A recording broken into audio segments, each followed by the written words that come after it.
wabarakatuh, Om Swastiastu dan selamat siang. Perkenalkan, nama saya Kade Desi Martini dengan NIM A3212305. Di sini saya akan membuat video dengan tujuan dari pembuatan video ini untuk memenuhi tugas UTS mata kuliah Bahasa Indonesia. Jadi, kedudukan dan fungsi bahasa Indonesia merupakan bahasa Indonesia memiliki kedudukan yang penting sebagai bahasa Indonesia nasional dan bahasa resmi negara. Selain itu, bahasa Indonesia juga berfungsi sebagai alat persatuan bangsa, alat komunikasi, dan alat pengembangan ilmu pengetahuan. Nah, jadi kedudukan bahasa Indonesia terdiri dari 3 bagian, mulai dari bahasa nasional, bahasa resmi negara, dan bahasa persatuan.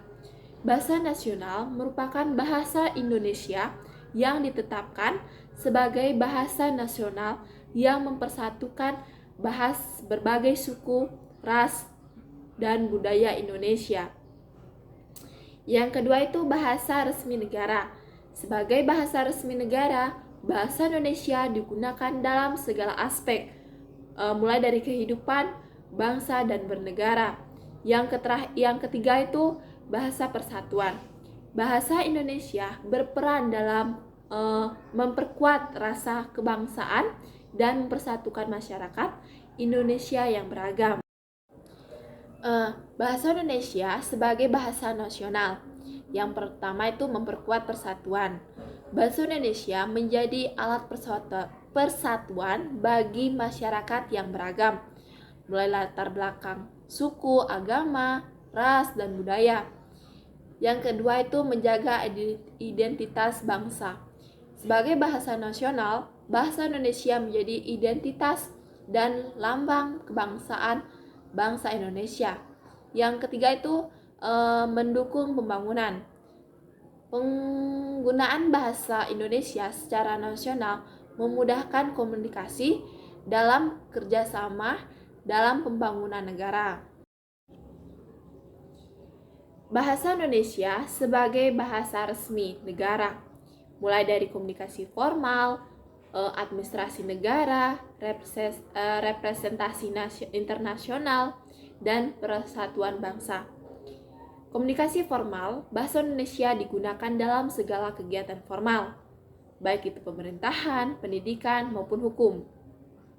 Administrasi negara, semua dokumen resmi negara seperti undang-undang, peraturan, dan surat menyurat menggunakan bahasa Indonesia yang resmi.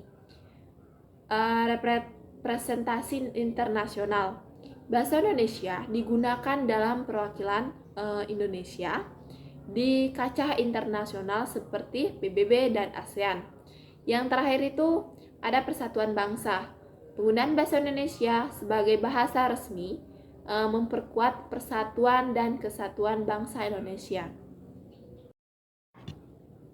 Nah, jadi ada fungsi bahasa Indonesia yang terdiri dari 3 bagian, mulai dari alat persatuan, alat komunikasi, dan alat pembangunan ilmu. Alat persatuan. Alat bahasa Indonesia berperan penting dalam memperkuat rasa kebangsaan dan mempersatukan masyarakat Indonesia yang beragam. Yang kedua itu alat komunikasi. Bahasa Indonesia berfungsi sebagai alat untuk berinteraksi dan menyampaikan informasi dalam kehidupan sehari-hari. Yang terakhir itu alat pengembangan ilmu. Bahasa Indonesia digunakan dalam kegiatan ilmiah, baik itu dalam penelitian, publikasi, maupun pengajaran. Bahasa Indonesia sebagai alat persatuan bangsa, mulai dari keragaman, persatuan, identitas nasional. Di sini saya akan menjelaskan keragaman. Bahasa Indonesia menjadi persatuan bagi masyarakat Indonesia yang terdiri dari beragam suku, baik itu ras, agama, dan budaya. Persatuan, pengguna bahasa Indonesia secara nasional memperkuat rasa kebangsaan dan persatuan di antara masyarakat di Indonesia. Yang terakhir itu ada identitas nasional.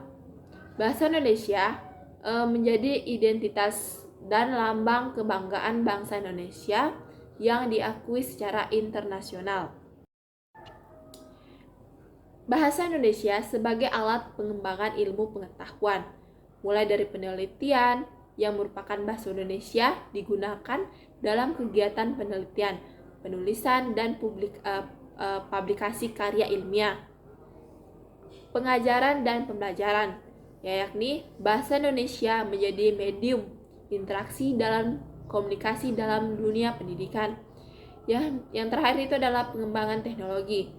Bahasa Indonesia digunakan dalam pengembangan dan dokumentasi teknologi di Indonesia. Nah, jadi motivasi saya dalam pembuatan video pada materi kedudukan dan fungsi bahasa Indonesia itu, motivasi membuat video tentang kedudukan dan fungsi bahasa Indonesia akan memberikan kontribusi besar dalam membantu orang memahami pentingnya bahasa Indonesia dalam kehidupan sehari-hari, serta mendorong mereka meningkatkan kemampuan berbahasa Indonesia dengan cara yang menarik dan efektif. Itulah materi yang saya sampaikan. Akhir kata saya ucapkan wassalamualaikum warahmatullahi wabarakatuh dan terima kasih.